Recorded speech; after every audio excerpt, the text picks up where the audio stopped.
Welcome to MLB Tonight, presented by T-Mobile. We are live inside Studio 3. We'll get out to Citi Field in just a bit. Lots of reaction as the Kansas City Royals have won the 2015 World Series. Paul Severino and Bill Ripken with you. Bill, you can't help but go back to last year's World Series, 90 feet away from at least tying the game. Who knows what happens beyond that?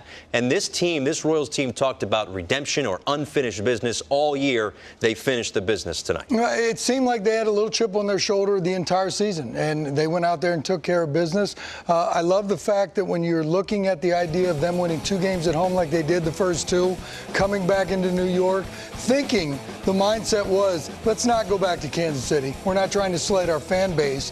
Let's put the Mets away, and they had an opportunity to do it, and they did it. And it's amazing, too, because you see that right there. Outscored the Mets 15-1 in the 7th inning or later, and sometimes they did it by just stringing hits together. Other times, like tonight in the 9th inning, they did it by capitalizing on other teams' mistakes. But they have done that really all the way back toward last year, Yeah, too. and it's starting to seem like they're really picking on a lot of teams as far as capitalizing on their mistakes. Look, the Mets did not put their best defensive game forward, I believe, in this World Series. And it seemed every time the Mets might have put a little crack in that door, the Royals were there to kick it open a little bit further. And once they started scoring runs, it seemed like the wheels wanted to fall off the bus a little bit more for the Mets. But the Mets did not handle the baseball. Take care of the baseball as well as they needed to win this World Series. Yeah, this has got to be a tough pill to swallow for the New York Mets. And again, we could dive into the Mets side of things all we want, but the Kansas City Royals are your 2015 World Series champs. Again, back out to Citi Field in just a little bit, but we're hanging by the desk here. In the meantime, as the celebration continues on the field, and obviously you see a lot of at-bats here with the Kansas City Royals as this game goes 12 innings. Just like in Game 1, they come back late. They end up outlasting the New York Mets. They win Game 1, 5-4, Game 2, 7-1. They lose Game 3, but then they fight back, win a Game 4, win a Game 5. And again, their MO has been they don't seem to sit on the losses very often. They're able to turn the page real quick, bounce back. And this could have very easily have been a 2-2 series after Game 4. Instead, they win Game 4, they win Game 5, and they win the series. Yeah, and when you looked at that box score, it was interesting. They punched out 10 times today. Harvey had it going on a little bit. They only walked 3 times. That's usually not your recipe, not the Kansas City Royals type recipe, but they don't. When they do put the ball in play, they're a stubborn at bat. Even though they had 10 punch outs, they still put the ball in play a lot with 2 strikes. They get behind, they make a pitcher work, and when they get a guy on base, they're not afraid to take the extra base. They'll steal the base, then a hit makes you 1 run closer like it happened today. So they were just annoying, I think, to the Metropolitans pitchers moving forward as they don't strike out as all. Tonight, they were a little strikeout happy, but it still didn't get in the way because they scored runs when they needed to by putting the ball in play. 30 years apart from World Series titles, the Kansas City Royals won it in '85. They win it in 2015 as well. And I think a guy who deserves an awful lot of credit for this, you start at the top with their GM and Dayton Moore. And he took a lot of hits for having a plan and sticking to his guns for a long time. And this team had some lean years under his watch, but they made some trades, they made some deals, and they put together one heck of a club. And, with free agency looming for some of these guys in the next couple of years, who knows how long this window is open, but they stuck to the plan, back-to-back World Series trips, and obviously a crown. Yeah, and with Dayton, too, you think about some of the draft choices they've had over the years when they were in their lean times. A lot of number 1 picks that we were hearing an awful lot about, right? And it never really seemed to pan out. A couple of those number 1 picks getting sent back down to AAA from the big league level. But now it looks like everybody came together. They did grow up together. And I think you do see that closeness when you watch the Royals play. Yeah, and one of their number 1 picks, Luke Hochevar, he ends up getting the win in this decisive Game 5. And for the longest time, like into the 9th inning, you thought the guy that was going to win this game tonight was going to be Matt Harvey. I mean, he was terrific. Again, we said it after Game 1. These are the moments that he keeps asking for, keeps demanding, and he stepped up in a big way in Game 5. Yeah, he had it going on. I talked about the fact that the Royals don't punch out. Well, look, Harvey was out there. He threw his pitches, changeup, slider, fastball. He was mixing in a lot of different stuff, and I thought it was interesting how it played out. Gave him 8 innings strong, and it looked like He may have been coming out after the 8. Yeah. It just didn't work out that way. That was really some amazing video, and we can show that to you now. This is Matt Harvey, again, just dealing through 8 innings as he gets this fly ball out. That's it. The Mets look to be in control. Crowd's excited. They got Familia, right? So Dan Worthen says, yeah, we're good. All right, he's great. He gave us 8 solid innings. He goes over, he talks to Matt Harvey, and you could read his lips. No way, no way. That's all he said. No way, I'm not coming out. He looks right to find where Terry Collins is, marches over to his skipper. No way. He wants to stay in the game. And for that, obviously it didn't pan out for the Mets, but if you've been, and a lot of people have been hating on Matt Harvey one way or another, you got to like the guts that he showed to want to stay in this game. Look, that's a tough situation, I think, for everybody involved. But when Harvey went down there and said, no way, I'm not coming out. Yes, I think if you're sitting in that dugout, and you're a New York Met, and you're watching what Harvey's doing, you know you have to win this game to go back to Kansas City. I think everybody in that dugout that watched that exchange was probably okay with it. Now, it put Collins in a bad spot. Right. Because Collins seemed to have managed the game or had the situation in hand and said, no, you're going 8. I'm going to Familia. That's going to be the 9th. And then he was talked out of it by a player. So I think that's where the awkwardness kind of unfolds. So clearly Matt Harvey starts the 9th inning. He goes through the whole rigmarole in between. He comes back out for the 9th to try to save this victory. Eric Hosmer once again in the middle of it with a runner on second base. It was Sal Perez, a base hit, a double, in fact, over the head of Conforto. And in comes the game-tying run. It's Kane to score the tying run, and just like that, it's a 2-1 game at that point, actually, and that's it. So now Familia comes in. Here is where they tie the ball game, as Sal Perez, who was just excellent in this series, another Mets misplay. Yeah, it's a lack of execution, just throwing the ball from first base to home plate, because we can talk about Hosmer being aggressive. Okay, he was. But the reality of it is if the throw gets to home plate, at home plate, he's going to be out. The game's going to be over. And the Mets get a day off and they get to go to Kansas City. So here you see it. Hosmer was reading right. Right flips it over to first. Dude is thrown home. The ball's not on target. If it's on target, I don't think anybody's going to argue with me. Hosmer's not in the screen. No. If it's on target, he's out, the game's over. Yeah, that is, again, a tough pill to swallow for the New York Mets. So that sends the game to extra innings, where in the 12th, the Royals clearly open this game wide up. This is Sal Perez, and again, what a series this guy had, facing Addison Reed. Just fights it off, dumps one down the right field line. It falls in fair, and he is aboard. So he gets lifted for the pinch runner. And this is where the Royals, again, they just start to get guys over by stealing Dyson into second base. There's your potential go-ahead run. They're able to bring home that run eventually. And again, this is just Royals baseball. They don't kill you with the long ball, but it's Christian Colon of all guys in the left field, and it's a 3-2 lead. Now think about this. Sal Perez hits a ball off his knuckles. It goes down the right field line. Here's another error. Daniel Murphy miscue. But every ball that was hit in this inning, you look up and you see all the runs on the board and you go, oh, they must have crushed you. Yeah. No, they didn't. They dinked and doinked you, and they fed off of your mistakes along the way. And it's really, again, we could talk about that too, but a sad end to a great postseason story for Murphy. But again, not done here, as Alcides Escobar, who has been excellent this postseason as well, he goes just inside the third base bag. Another extra base hit for him, another insurance run to make it 4-2 Royals. They walk Zobrist to get to Kane, and a low line drive that finds the gap, empties the bases, and there you have it, a 7-2 lead. Yeah, and like I said, they put numbers up in a hurry, and you saw the ball rolling around the infield a lot during that inning, and that's never a good sign for the defensive club in the New York Mets. But you got to give the Royals an awful lot of credit. When you look back at what they were able to do, some of the teams that they beat on the way to the World Series, they did similar innings like this inning in the clincher. So pretty amazing how this thing unfolded. Give the Royals all the credit because they deserve this World Series win. No question about it. And obviously they were able to open things up in the 12th inning. As you see the ballpark cam reactions, they know it's just a matter of time before the last out is recorded.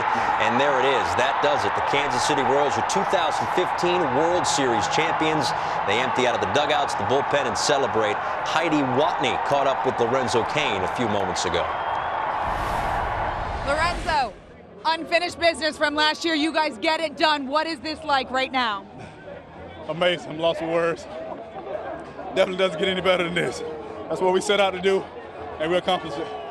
And to come out here and enjoy this with my teammates, couldn't get any better than this. It's amazing. Yeah! It's amazing. I'm loving it. It's amazing. When you saw Hosmer sprinting home in the 9th inning on that play, what was going through your head? I'm just saying get there as soon as possible.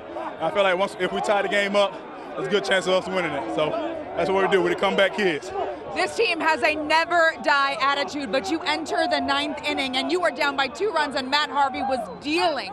What were you guys saying in the dugout? Hey, never give up. Got to play 9 innings. 9-inning ball game. We continue to fight as a team. Guys stepped up towards the end, put extra runs on the board, and it was just huge effort by everyone. What about the job that your pitcher, Edinson Volquez, did? Outstanding job of him. Definitely had a heavy heart, but for him to come here and do what he did tonight, outstanding job. We definitely needed him. And then you come up in the 12th inning and you clear the bases. You add on those insurance runs that you know you need. Take me through that at bat. I was definitely pumped up. I saw they walked overs to get to me, so I was definitely locked in, ready to go. I was just trying to hit something hard. Ended up doing it, and I was fired up. Congratulations. Go celebrate. All right, thank you.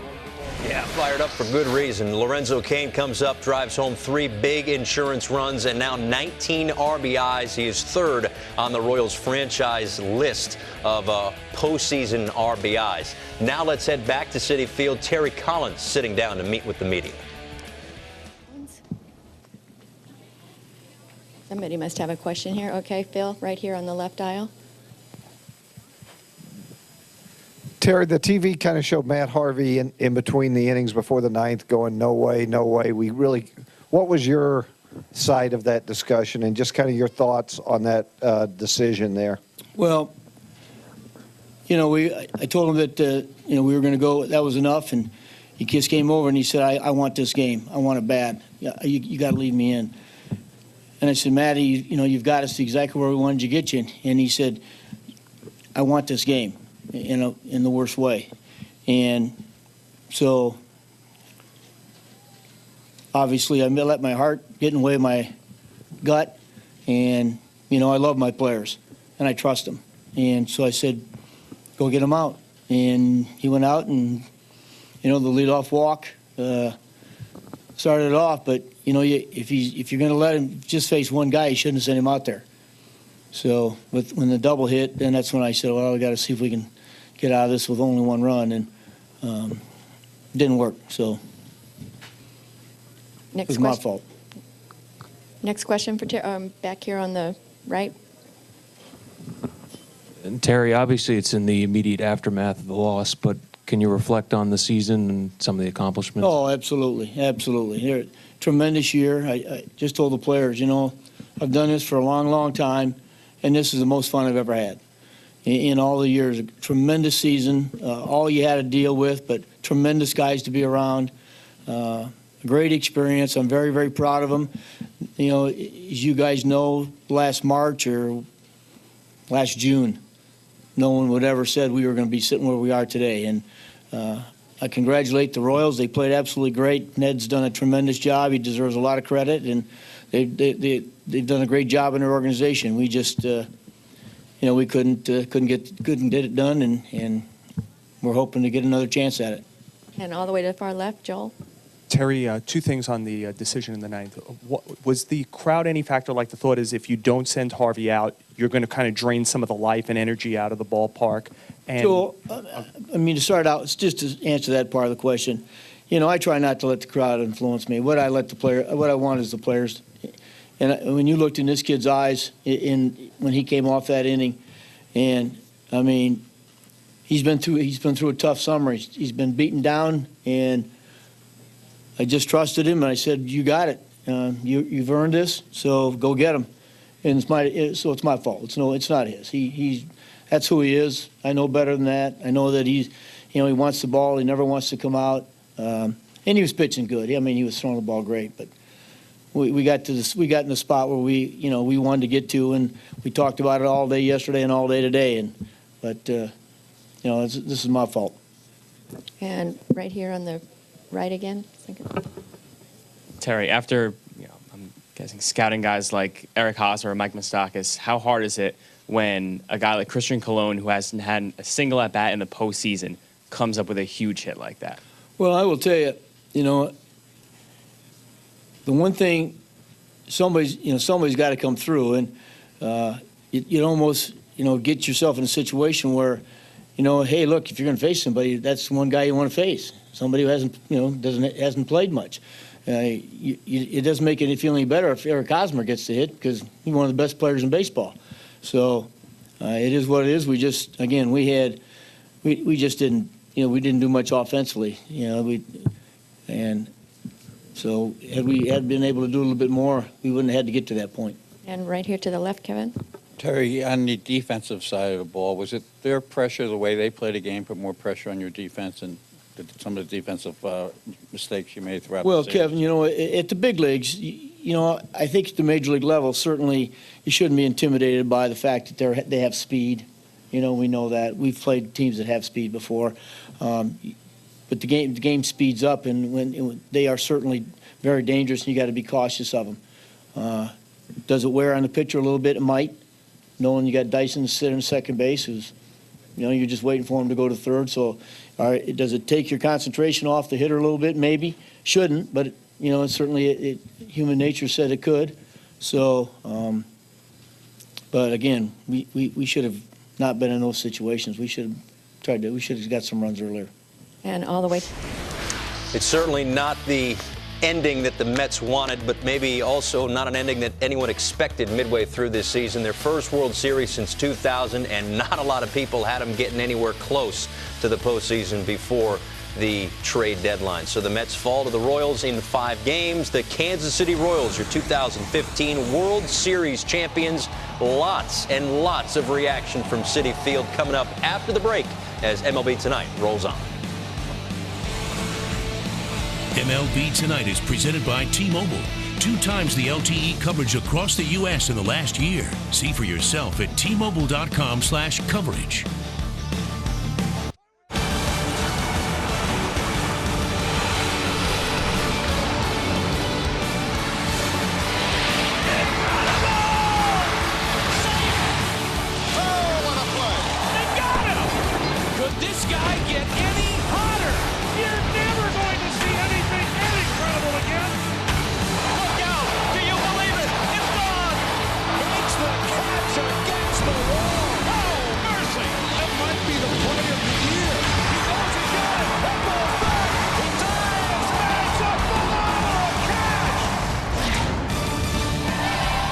Welcome, everyone, to MLB Tonight, presented by T-Mobile. The World Series, it was meant to end this way. The Kansas City Royals trailing, coming back, making their loyal fans who traveled all the way to the East Coast smile one more time. The Royals win the 2015 Fall Classic in 5 games, and they do it in dramatic fashion once again. Down on the field, it's Greg Amsinger with my pals Al Leiter and Sean Casey. I mean, it's a storybook ending to a crazy run. Look at this. First of all, guys, I mean, this is an unbelievable showing. You're right, this was an amazing game after yesterday's game, which was unbelievable. Here we get this, and the Royal Faithful are here. This was an incredible series. No more. They had unfinished business after the World Series last year. They finished it off. Unbelievable. Well, let's get the show started with a highlight. I can't wait to show you. If you missed any of this game, just sit back and relax. It was fun. The fans couldn't wait for it. They believed in the 3 starters they had coming out. And not these 3 starters, that's Darryl Strawberry, Mookie Wilson, Cleon Jones. They threw out the first pitch before this game. Members of the '86 World Champ squad. Edison Volquez taking the mound. Remember, lost his father just days ago, inscribed his initials into the mound before he started this game. Now he's facing Curtis Granderson, and this isn't the way Edison Volquez wanted to start the game at all. Wow, 0-2 pitch down the middle, the Grandy man, right center field, right away. The folks here at Citi Field are saying, we're up. StatCast, powered by Amazon Web Services, is going to show you over 104 miles per hour of velocity. He really turned this thing around in a hurry. The Grandy man starts it off. Towering shot, 410 feet away, and just like that, the New York Mets take a 1-0 lead, and you're thinking, oh, it's going to be one of those big offensive nights. Not the case, because Matt Harvey looked great Oh, man, he had his ace stuff tonight. He wanted the ball. He came out firing on all cylinders. Pretty impressive tonight. Another punch out there. The crowd to their feet looking for a K of Mike Moustakas. Swing and a miss. He got him. Matt Harvey yelps as he goes off the mound. He pumps that right fist in the air, and it's his night so far. It was an emotional Matt Harvey tonight. He strikes out the side. We go to the fifth. More of the same from the right-hander. Plenty of swings and misses. I'll tell you what, he had it going on tonight, Greg. 15 swing and misses. All of his pitches were working. He had a great curveball, and his fastball touching 97 miles an hour. There was some concern of that. Not tonight. 8 strikeouts through 5 innings. We go bottom 6. Volquez in a jam. The bases are loaded for Yoenis Cespedes. And what happens here, Sean? Oh, he gets a sinker in. He fouls it right off his kneecap. He goes down. That hurts. That really hurts. Watch this right here. Right on the inside part of the knee, and he goes down. He was on the ground for such a long time that they let Volquez warm up again. And then he stays in to pop this up. He can't even make it to first base. It's a knee contusion is what it's diagnosed day to day, but there are no more days left for the New York Mets in 2015. Duda does drive in a run, so you're thinking, okay, at least the Mets got one. They got one out of this. I'll tell you, Edinson Volquez, I know Harvey was great. Volquez was just nearly as good. To the 7th, Harvey's still dealing. 2 outs. Man on, Alex Rios, and he gets out of it. Again, Harvey feeling it right now. Feeling it. It's up 2-0. We go to the 8th. 2 outs. It was an easy inning for Matt Harvey. 102 pitches through 8. So after the inning, we see this. Dan Worthen, the pitching coach, says, "You're done." No way. No way. No way. This is my ball game. Say this is my ball game. I want to go back out there. Goes over to Terry Collins and says, let me do it. The fans wanted Harvey to come back. Harvey talks his way back in. Terry Collins eventually walks away, but just listen to the fans.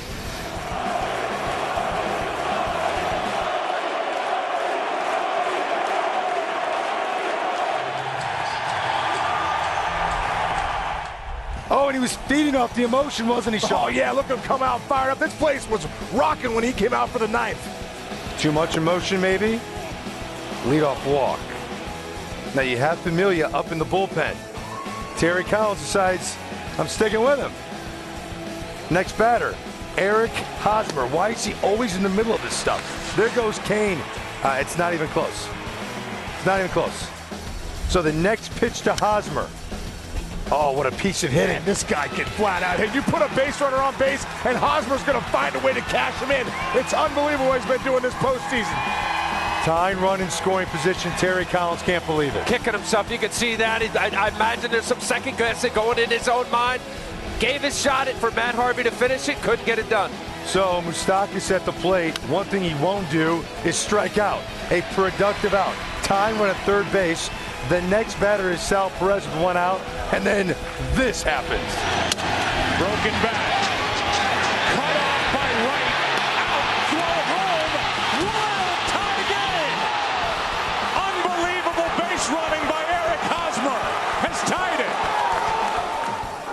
Wow, talk about taking a chance right there. Hosmer baits him, looks over, right, makes the throw to first base. He knows he's going all the way. As soon as Wright commits the throw to first base, Hosmer says, I'm going, I'm taking it. Duda has to rush the throw, ends up throwing across his body. Unbelievable play right here by Hosmer. And that is how we're tied at 2. The third blown save of the series for Familia. Hosmer getting it done. Bottom 9. Herrera versus d'Arnaud. He flies out. We're going extra innings. Momentum all on the side of the Kansas City Royals. We're going to fast forward to the 12th. Addison Reed's pitching. Sal Perez leading off the frame. Sal Perez, what a series. This one drops in perfectly placed. Perfectly placed, stay fair. Granny Man was able to keep Perez at first, thinking, okay, double play still in order. Gerard Dyson, pinch running. And you know Shawnee's going. Everyone knows he's going. d'Arnaud comes up, a little slow on that throw. Everyone in the place knew Dyson was stealing right there. And we also knew... Huge weapon to have Dyson. We knew Gordon wasn't going to strike out. Put the ball in play, get the runner to third base. We saw it earlier with Moustakas. great fundamental baseball by the Royals. So the next batter, Christian Colon, pinch hitting, and he comes through. How about that? It was slider, slider, slider for Madison Reed. He finally got one up high enough. How about this? The last game he was in was the regular season, October 4th. Christian Colon, hero. Mets fans are in shock. They can't believe this is happening. Paulo Orlando, oh no. Daniel Murphy can't make the play. We talked a lot about the miscue in Game 4. This is off the heel. You have hitting slumps sometimes, and sometimes you have fielding slumps. And these last couple of days, Daniel Murphy's had a tough go fielding. And then Alcides Escobar down the line. Wow, he had the great LCS, keeping it fair, and now it looks like it's going to be a blowout. Hosmer's saying, we can feel it, we can feel it. Wow, it's just snowballing in a hurry. Escobar, who's been such a spark plug for the Royals. Colon, he would come in to face Lorenzo Cain, and that's the best swing we've seen from Cain in a while. Backbreaker right here. You talk about an unbelievable game. Nip and tuck, and here the Royals end up blowing it open. 5 runs in the 12th. 7-2 is the score. Sal Perez so fired up. Lorenzo Cain reaching base again. It's what he does in the postseason. We go to the 12th. It's Wade Davis. You know what happens here. He strikes out Duda. Bring on Darno. Sorry, that's 96. 2 outs. Conforto did get a single, but Wilmer Flores would come to the plate. Last hope for the Mets. Inside corner, the Royals, 2015 World Champions. Oh, the Kansas City Royals. Hall of Famer George Brett so fired up. Ned Yost. Oh, that feels good, doesn't it? It feels good. In 30 years, they've waited, and fans in Kansas City are so happy to see the commissioner hand that trophy over. Mr. Glass and the Kansas City Royals are the 2015 World Champions. Wow. I mean, back-to-back visits to the Fall Classic. They didn't let this one slip away. 7-2 is your final. Great starting pitching in this game, but the Royals find a way to win. After the victory, Heidi Watney caught up with Lorenzo Cain. Lorenzo, unfinished business from last year. You guys get it done. What is this like right now? Amazing. I'm lost for words. Definitely doesn't get any better than this. That's what we set out to do, and we accomplished it. And to come out here and enjoy this with my teammates, couldn't get any better than this. It's amazing. I'm loving it. It's amazing. When you saw Hosmer sprinting home in the 9th inning on that play, what was going through your head? I'm just saying get there as soon as possible. I feel like if we tie the game up, there's a good chance of us winning it. So that's what we do. We're the comeback kids. This team has a never-die attitude, but you enter the 9th inning, and you were down by 2 runs, and Matt Harvey was dealing. What were you guys saying in the dugout? Hey, never give up. Got to play 9 innings. 9-inning ball game. We continue to fight as a team. The guys stepped up towards the end, put extra runs on the board, and it was just huge effort by everyone. What about the job that your pitcher, Edinson Volquez, did? Outstanding job of him. Definitely had a heavy heart, but for him to come here and do what he did tonight, outstanding job. We definitely needed him.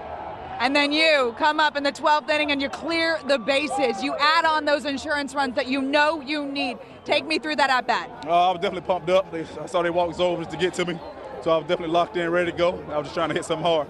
Ended up doing it, and I was fired up. Congratulations. Go celebrate. All right, thank you. What a World Series. What a team. Of their 11 postseason wins, 8 were comeback victories. 7 of them, they were down 2 or more runs. That is a record, a postseason record. And the World Series MVP is Sal Perez. Now, everyone after the game on the other side wanted to know about the decision Terry Collins made to leave Matt Harvey in the game. This is what the skipper said. I told him that we were going to go. That was enough, and he just came over and he said, "I want this game. I want it bad. Yeah, you got to leave me in." And I said, "Matty, you've got us exactly where we wanted to get you." And he said, "I want this game, in the worst way." Obviously, I let my heart get in the way of my gut, and I love my players, and I trust them. And so I said, "Go get them out." And he went out, and the leadoff walk started it off. But you know, if you're going to let him just face one guy, you shouldn't have sent him out there. So when the double hit, then that's when I said, well, we got to see if we can get out of this with only one run, and didn't work. So it was incredible. The energy was incredible, but unfortunately, I just couldn't finish what I started. Matt, if you had to do it over, just as strong coming out for the night? Yeah, I felt normal. Same as I did in the eighth, same as I did in the first inning, and you know, it's one of those things where, you know, a team like that just kind of puts the ball in play. I felt like I made a good pitch, 3-2, and Kane let off the with the walk, and you know, it's just one of those things that this team, you know, that we're playing against, obviously showed a lot and put the ball in play, and unfortunately, I just couldn't get it done. Now we're going to discuss this decision of Matt Harvey staying in the game much more throughout this broadcast, but inside his start, his fastball was electric, over 95 miles an hour on average. He really was good, but once again, the Kansas City Royals have the mojo, and they came back on Harvey and the Mets, and they win the World Series. Now the winning pitcher joins us on this set on MLB Tonight. Luke Koshaver, who's your special guest? This is Lainey, my 5-year-old daughter. All right, so when Lainey's 35 years old, and she goes, Dad, tell me the story about winning the World Series clincher. You're the winning pitcher. What are you going to tell her? What do you think, babe? You just won the world. You're the winning pitcher. I'll tell you, we scored 7 runs. 2 innings, though. What a whirlwind for you. You didn't pitch at all last year. Here you are on this stage, World Series champion. How do you describe that?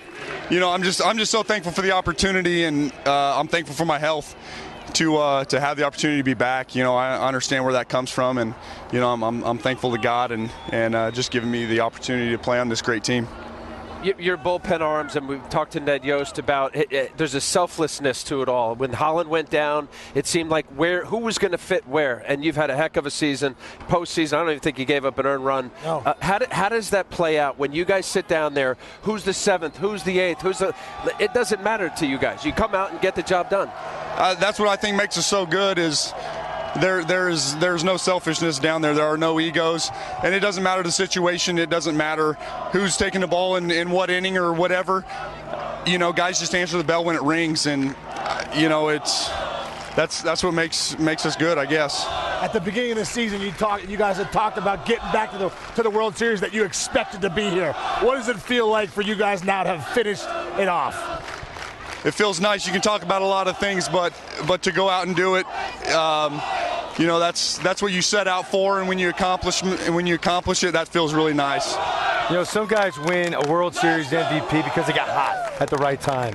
But Sal Perez winning a World Series MVP, I don't want to put words in your mouth, but it just feels like he's the MVP of the Kansas City Royals, right? Without a doubt. I mean, if there's any guy that it is deserving to, it's Sal. I mean, he's our guy, you know, and you see it. You saw it in the entire postseason. You saw it all season, and you know, there's not a guy in that clubhouse that isn't just ecstatic to see him receive that. Does he ever complain?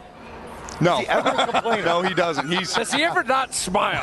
No, he's one of the best clubhouse guys I've ever been around, and he's great, you know, and you tell by his play on the field.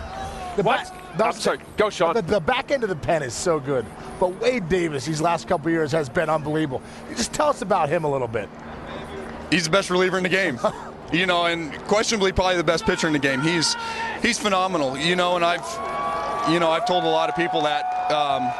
But when you watch him go out night after night after night and do the exact same thing and execute pitches the way that he does with the stuff that he has, with the competitiveness that he has, the work ethic, I mean, he's a whole package. You know, great clubhouse guy.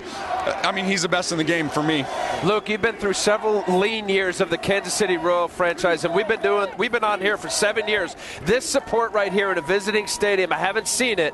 What's it like to be from where you were in 08 when you started to now in the transition of this being a winning franchise and a world champion?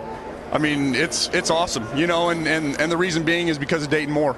He came in with a plan, and it just goes to show you that one man's belief is stronger than a million opinions. And there's not one guy in that clubhouse that doesn't believe what he believed the first day that he took the job.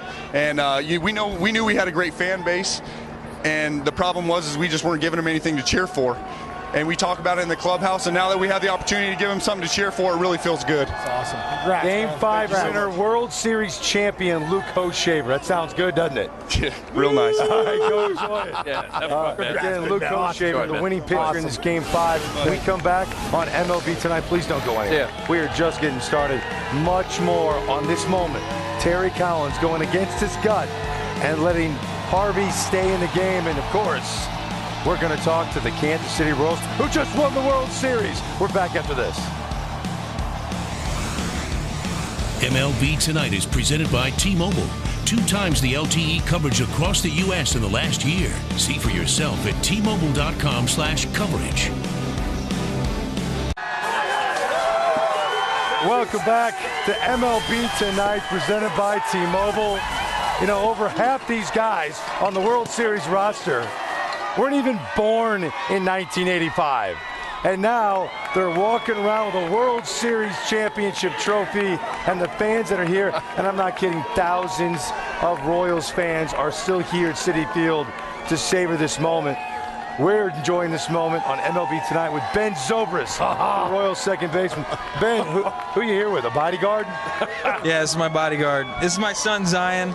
He's 6 years old. Want to say hi? Hi. Yeah, Zion. He's 6.5. 6.5. Yeah, let's get it right. Big guy. He's a big guy. Oh, yeah. And, you got traded over to a pretty good situation at the end of the day. Yeah. I couldn't have asked to be put in a better situation. I mean, what a blessing. I got to thank Billy Bean and Dayton for making that happen, and a lot of other people. But wow, what a time to be a Kansas City Royal. I mean, I was actually with the club in not with the club, but in the city in '85 when they won it. You know, a lot of these guys weren't even born yet. I at least was born, but my dad was at school in town, and so we lived in Kansas City. Come on, big man. Cosmer, come on up. Here we go. Man. Congratulations. Oh, yeah, there you go, Gerard. Put it right there. Put it right there. Hey, I like that. Get you some. Thank you. Thank you. That looks good. Come on. Come on. Where's the old man? Don't just walk away. Come on up over here, Gerard. I know you're fired up. Come stand next to me. Come stand, and we'll share a mic. So, can I ask you about sitting and waiting to get on the field to steal a money bag? Because that's what you did. That's what I told the guys, man. You get on base, I got us. I got us. I'm going to steal that bag no matter how important it is. Hey, I'm stealing that bag, baby. Everyone in the world knew you were going. Everyone in the world knew you were going. Yes, indeed, baby. Guess what? I got there. But that's what speed do. I love it. Is he always this confident? Oh, that's him. Is that Floyd Mayweather or is that Gerard Dyson right there? Who is it? Now, time out. This is the dude that ran down the third base line. That was a money bag, too. It's not a stolen base. Describe what he did. That's Mr. Clutch. Yeah. You know what? That's what we call him over here, Mr. Clutch. Because when it's on the line, he get the job done. He look him in the eye and don't blink. But so walk through that. Yeah, take us through that. I mean, we're watching and figuring how far down the line and where Wright caught it. Take us through that. Well, just knowing who's on the mound in that situation, a guy like Familia, you know you got to be aggressive, and hits are hard to come by off that guy. So you realize you got to take a chance, and I told myself I was going to shuffle along with David, and as soon as he turned his head towards first base, I just said, let's take a chance and let's see what happens. And we're gonna even if it would have ended the game, Haas, were you like, this has a chance to end the game, but I'm gonna make it? You thought I'm going right here. Yeah, well, that's in that situation, you feel like you're playing with house money. Here's the player. 3 games to 1, and right side of your screen. Yeah, you see the ball fall finally, and like I said, you see his head turn, shuffle with them, and just said, let's take a chance right here and see what happens, and it ended up working out for the boys. So there was zero hesitation. You were going, because where you're down the line here, I mean, D. Wright's way over near the shortstop. Yeah, and like I said, just knowing the situation, no one's on the mound, you realize you got to take a chance right there. Familia is nasty. You got to make every opportunity, and you got to find a way to get it done, and that's what we've been doing all year as a team, is just finding a way to get it done. Dude, I want to hear it from you, man. I know last year was heartbreaking. Go to Game 7. You came so close, and I covered you guys at spring training this year, and I can feel the confidence from you guys. What does it feel to you now that you finished this thing off? Oh, it's unbelievable. Words can't describe it. Couldn't have happened to a better group of guys and in a better city as well. Just every guy. It's easy when you got every guy that believes in each other and believes in what we're doing. And it starts from the front office and Dayton, the way he made the moves, and to get a guy like Zobrist over here and to get guys over here like Cueto and You know, you're just thankful for an opportunity to have another chance at the title, and for us to get over that hump and win the world championship. You can't even describe it. And Ben, it's really every guy. Christian Colon gets a chance to bring in the game winner. How about that? Yeah, what a stud, man. I mean, he hadn't had a bat since October 4th, you know? I mean, he just shows up and hits a lenient to left. I mean, can't say enough. No big deal, right? It's easy. That's fine. Just kept his composure. I mean, you can't say enough about that guy. Zobes, what about you, man? It seems like you've been here for 10 years. When you see you in the dugout with all these guys, talk about the group of guys that you came into here. It's so easy to assimilate into this clubhouse. You know, these guys are so welcoming, but you know, they're all gamers. You know, it's a very cultural clubhouse if you haven't noticed. Yeah. but you know, everybody gets along so well. And when the bright lights came on, you could just see everybody just kick it up a notch. This club just loves the lights. Well, guys, I appreciate your time. Yeah. Congratulations. Thank you for this paperweight. We'll just leave it here. It looks good. Your world champion Kansas City Royals right here, Eric Hosmer and Ben Zobrist. Before we go to break, I want to show you our high-performance player of the night presented by Falcon Tires, and it's got to be the World Series MVP, Sal Perez. All he did was hit 364 in this Fall Classic, a pair of doubles, pair of RBIs, 3 runs scored, had that leadoff single in the 12th tonight.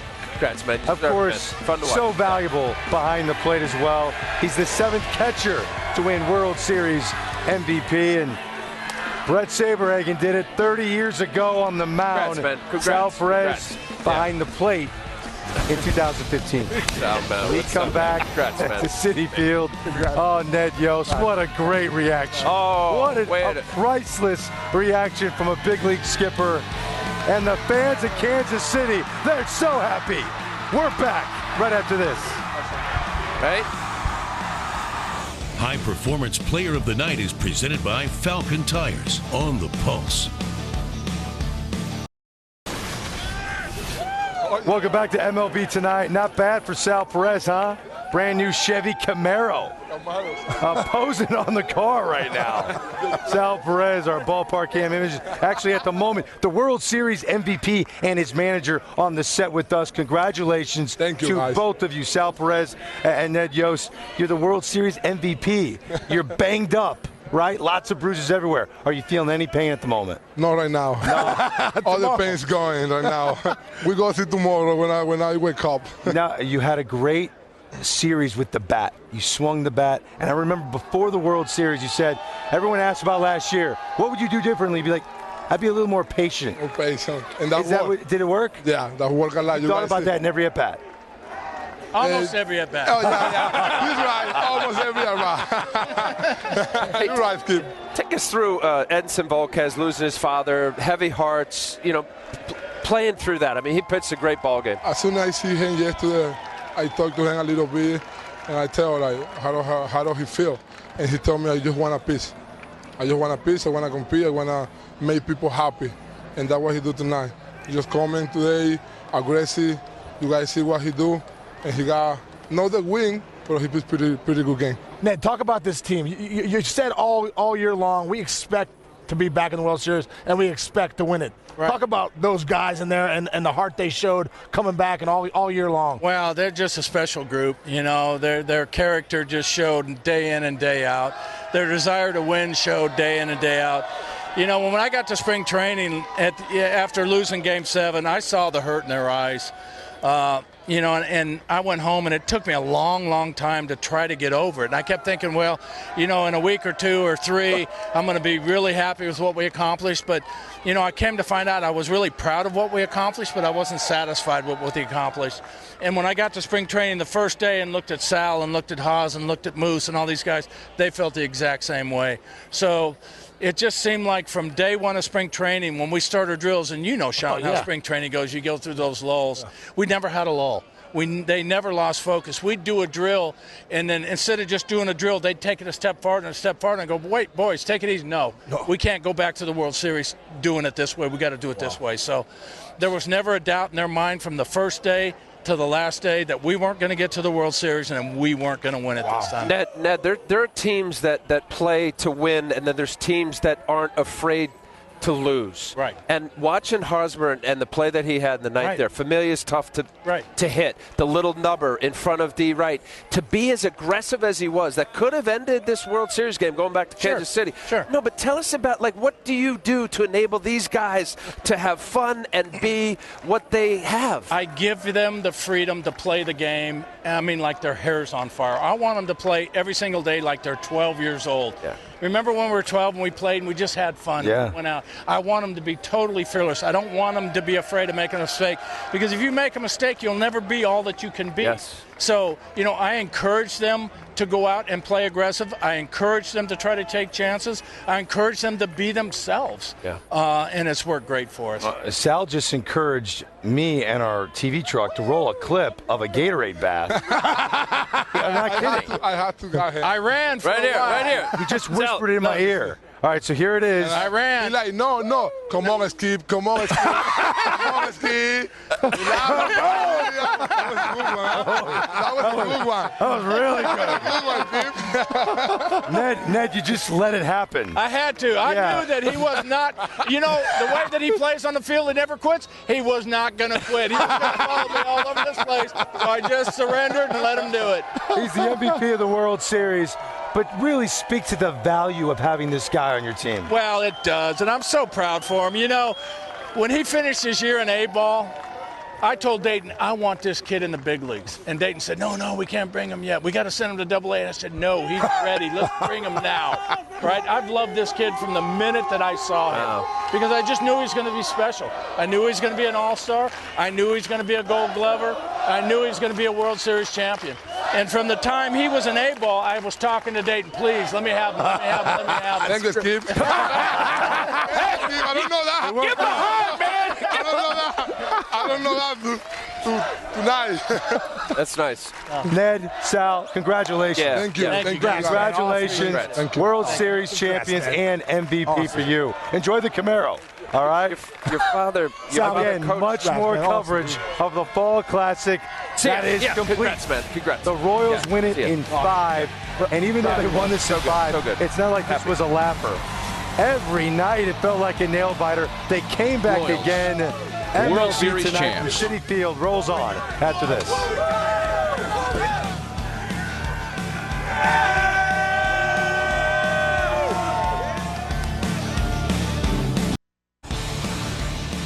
StatCast is powered by Amazon Web Services. Royals leading by 5. The 1-2 again. Inside corner. The Royals, 2015 World Champions. It's over. They've done it. The Royals are World Series champions. The Kansas City Royals are 2015 World Series champions.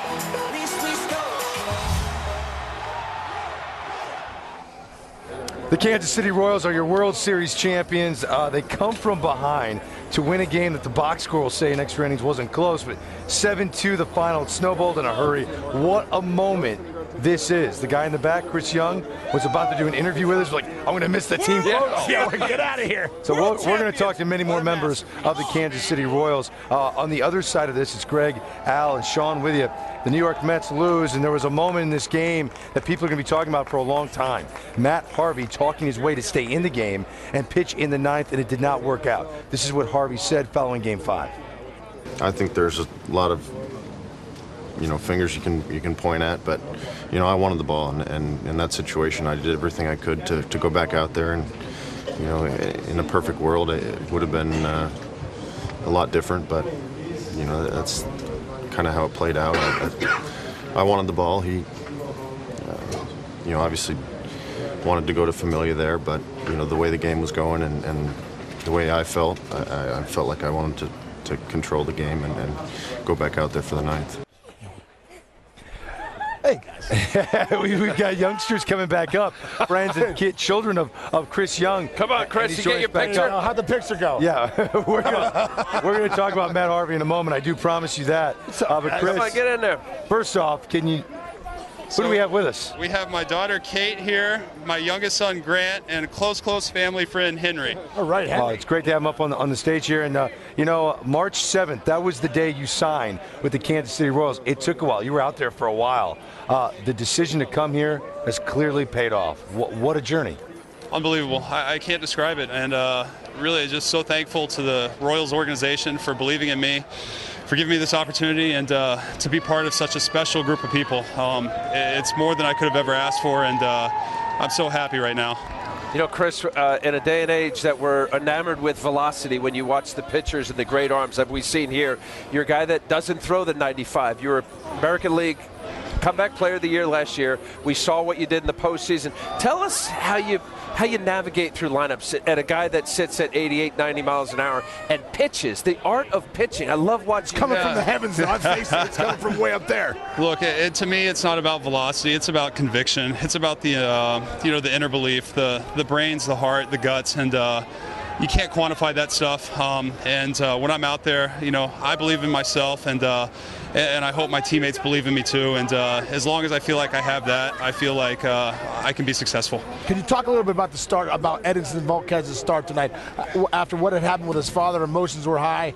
Can you just talk about what that meant for you guys? Just amazing. I mean, Eddie's been a leader for the staff all year. The way he's pitched, the way he's been there day in, day out, solid as can be.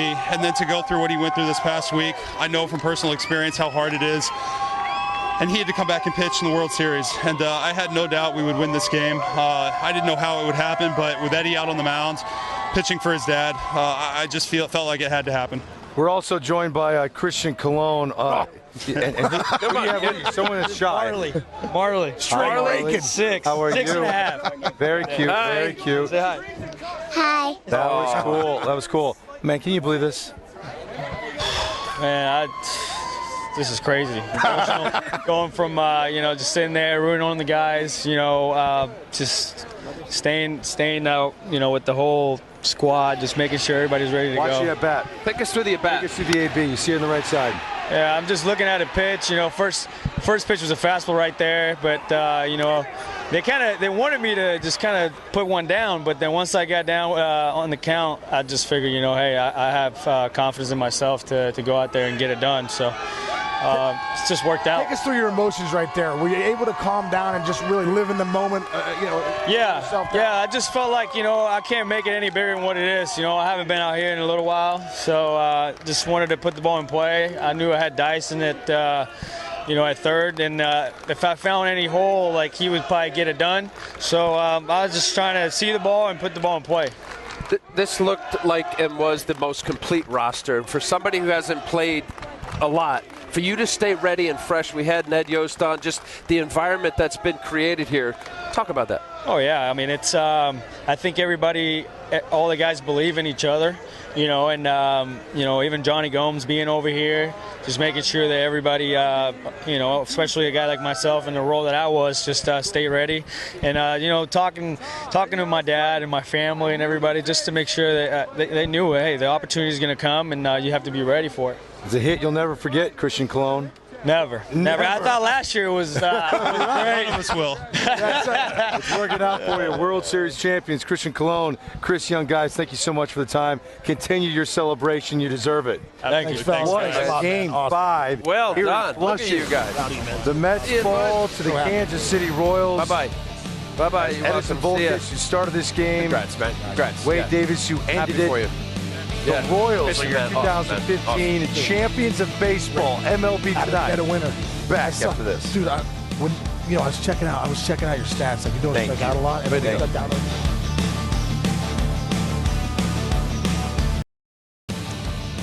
Welcome back to MLB Tonight from the World Series, presented by T-Mobile.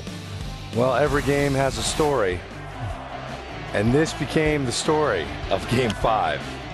Matt Harvey gets the final out in the 8th. He's cruising right along. Barely over 100 pitches. Goes in the dugout. Pitching coach Dan Warthen walks over. He's like, I'll do it. Don't worry, Skip, I'll do it. All right, you're done, Matt. You're done. No, I'm not. No way, I'm not. Then he eyeballs the manager. I'm going to do it myself. I'll walk right on over. Hey, Skip, no way. It's my game. I'm going back out there. And guess what? He did. He went back out there, and it did not work out for the New York Mets. They lose this game in extra innings, final score of 7-2. It's Greg Allen and Sean. Sean, what happened there in the 9th inning to Matt Harvey? You know, looking at that moment, Al, and you've been there in the World Series, this is a different animal. And Harvey was cruising along, and he wanted to go back out there. And kudos to him for doing that, for coming over to Terry Collins and saying, you know what, this is my game. I got to have it. He's like, where's Terry Collins? I got to tell him I got to go back out there for the 9th. Terry Collins says, all right, you're my horse. I have confidence in you. Go back out there. This crowd started going crazy, chanting Harvey, Harvey, and we could feel the electricity in the air. Now, this is the one part I think, this adrenaline, shot of adrenaline right here. I think his emotions went to another level right here. When you're in the World Series and those fans are going crazy, you got to be able to calm down. And this is one of the first at-bats all game long where he was erratic in the zone. He was up in the zone. He was off the plate. He wasn't around the plate like he was all night long. And I thought right here in this situation, see, he's missing, and he's missing bad. So I thought right here he was a little too amped up and emotions were too high. He leaves the ball out over the plate to Hosmer that he hammers to left field. And you look back at it, you can obviously second guess it of why they kept him in. Obviously, Harvey wanted to stay in the game, which you have to say, that's awesome. But I do think that a shot of adrenaline happened there when he ran out of that dugout, and this place went absolutely crazy. And I really believe that when he was on the mound, he couldn't relax and get his emotions back in check, and I think it got away from him a little bit. You know what, Sean? I'm sure that played into it, but I think how that plays out is that what my curiosity was when Terry Collins looked like he went to Dan Warthen and said, no, yeah, that's it, Familia coming in, this is the plan, 8 strong innings, and then to be convinced the way he did. I appreciate Harvey. I think Matt Harvey did what any competitor wants to do. No, Skip, I want to stay in. But ultimately, for the manager, when you make that decision, I can bet 100% that Terry Collins he's going through his mind, and this is going to be a long time because you go with your gut. His instinct was, I got 8 awesome innings. We're leading by 2-zip. You bring in Familia and the rest. And then if you want to go farther than that, because I've tried to keep my, hey, Skip, let me stay in. Yeah. But you get one guy on. I'm sorry. That's my leash. You got one guy on base, you're done, and you're up. Let's bring in the closer. Are we having this conversation if Duda throws a strike to home plate? Because that ends the game. Hosmer's out at home. Yeah, a good throw. He's out. And this play is the play of the game. It went from the decision in Harvey to the play of the game, Sean. You know, when David Wright comes to get the ball, watch Haas. He said, you know what? I'm taking a chance. I'm taking a shot. We're up 3-1. I'm gonna see if I can get the tie and run right here. It was a great heads-up play. He made the decision. He made the decision beforehand, saying, okay, as soon as Wright turns his head to look to first base, I'm going. You could see he got a great jump over there at third base. But for a play like a guy like Hosmer, who's a first baseman, he knows as a first baseman you don't make this throw a lot. And he knew Duda was going to have to rush to get rid of it. And you can see how Duda crossfires there and pulls the ball over and isn't able to make that play. As a first baseman, you practice that throw to second all the time, every day when you're taking your ground balls. You don't ever practice that throw out. You don't practice, hey, get the ball and throw it to home. So Hosmer knew, hey, listen, I'm taking my chances here. Duda's going to have to rush. He did, and Hosmer made the right call. You know what? I think Hosmer, by not going as far down the line and being as far away that David Wright was, I thought it put David Wright in a position to throw to first. If he was a little farther down, he would have gone to third base. Yeah, if he's throwing out, is it considered good base running? No. I wonder what Paul Severino and Bill Rifkin have to say about this. They're standing by in Studio 42. Guys, at the end of the day, Hosmer looks like the hero, right? What do you think? Probably because it works out, he does, right? Because it worked, because you're right. It worked out, yeah. But if they're 2 good throws, if David Wright makes throw 1, Duda makes throw 2, he's out, and he's out pretty easy. And I saw it in a couple different ways when you looked at it over and over again, how this play developed. One, David Wright might have over-boogied and went too far because you're going to be Flores playing shortstop, infield in. I'm David Wright. Come on in here a little bit further. Now, when that ball was hit, I cut in front of you. Either one of us could have caught it. Now, I'm not mad at that situation. And if we really take a look at this, I think what Eric Hosmer did and did well was he went off the bag as far as David Wright was going to allow him. Here's the live shot. We saw it. Everything breaks loose at this moment. The run comes home, the throw. Everything's going crazy, right? The Mets fans are disappointed. This angle right here is what Al talked about. When David turned his head, Haas was off to running. But if the throw was good, he was going to be out. Now, right here, freeze this. Haas is about equal distance from the bag as David Wright, which means he can't get doubled up on a line drive. Now there's a soft line drive hit. Haas freezes, which he absolutely should do. Now when the ball's caught here, look at Flores has to bust to third base because David Wright is so far off line. If Wilmer goes behind him and goes behind him hard to third base, that's going to give him one more thing to think about. Yep. And I think the fact that this happened, and maybe it caught Flores off guard a little bit, that David cut in front of him. David didn't help matters by throwing a quail over to first base. There was a little bit of loft on it. Duda comes in. If he catches it and if he throws, he's definitely going to be out, though. Well, this is where it started, but over there at first base is where it ended. Lucas Duda addressed this play after the game. I mean, in that situation, you know, I kind of caught him out of the corner of my eye. But again, you've got to tip your hat to Hosmer. That was an outstanding read, and I didn't make the throw. There's no excuses for it. So. Yeah, rough way to end it for the New York Mets. Obviously, a happy Kansas City Royals bunch. Let's send it back to Citi Field, where the guys have a very special guest on the set. Gentlemen, take it away. That was your first try. Guys, thank you very much. We got a special guest up here. We've got, obviously, Dayton Moore, the GM of the Kansas City Royals. Congratulations to you.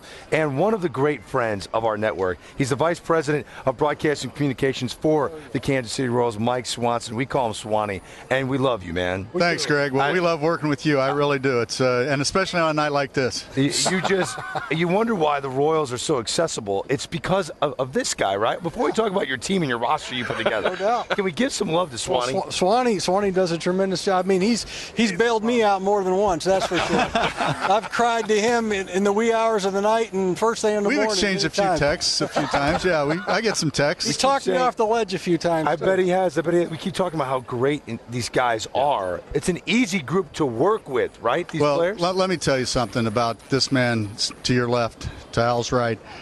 Since I got here in 2007, it was right after he came on board.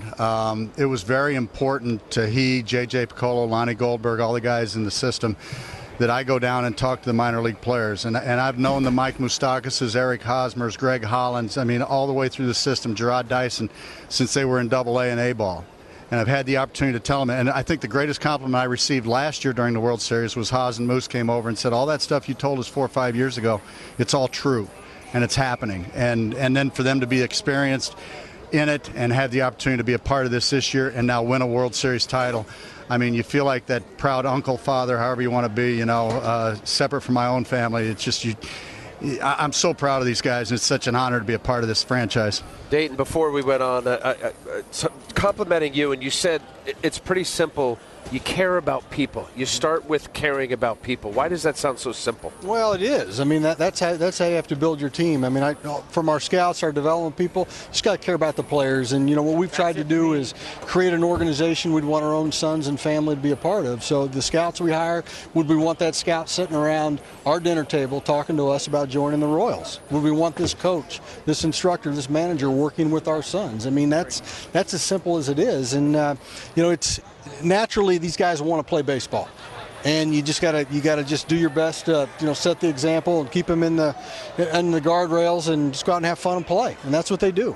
Hey, Dayton, talk about, we heard about it for years. Hey, these two guys are coming, Hosmer Moustakases. I felt like in this World Series run, they were in the middle of everything the whole time. I mean, there's so many great players in this team, but talk about those two guys and what they've become. Well, the number one, they're baseball players. You know what I mean when I say they're baseball players. I mean, they compete. They love to be in the clutch situations. They want the ball hit to them when runners are in scoring position, and they're prepared to play every single day. That's who they were when we signed them, and there's no doubt that we knew that they would battle through all the tough times, getting to the major leagues, and then obviously when you break into the major leagues, you're not going to have success right away. You're going to have to go through the struggles. We got a manager who gets it and a coaching staff that understands that players are going to struggle and you're going to stay with them, and we got ownership that understands that it's not a quick fix. And but the credit goes to them. They love to play and they love to compete. That base running play that we saw, awesome. I mean, Haas has been doing that since he was a little boy. Yeah. How do you meld the sabermetric world to the scouting baseball world? I mean, you have a synergy there that is really tight and works well. Well, you just spend time together. And, our analytical guys are out there in the field. They interact with our coaches. They interact with our area scouts. Our area scouts have learned, a lot from them. And, everybody's success is tied together, Al. And you got to bring the departments together and create that synergy where everybody trusts and believes in one another. And that's what we've tried to do. But you got to have good players. But it starts with your area scout, identifying the heart and the competitive spirit of the player. And do they really want to play? Do they really want to be a great teammate and win world championships? A lot of guys say that, but it goes back to our area scouts, making the recommendations of the players. We're being reminded that you won the World Series on the road because they shut off the lights. The city that never sleeps, right? Got to go. No, you're going to test it tonight. Got to go. You guys knocked him out. Swanee, Dayton Moore, thank you guys so much. Thank you guys very much. Thank you. Appreciate You're world champions, the Kansas City Royals. When we come back on MLB Tonight, how'd they do it again? The Cardiac Kids. They come back every single night, and they did it again in Game 5, and it led to a party in the Royals clubhouse. Your World Series champions, the Kansas City Royals. We're back after this. MLB Tonight is presented by T-Mobile. 2 times the LTE coverage across the U.S. in the last year. See for yourself at T-Mobile.com/coverage.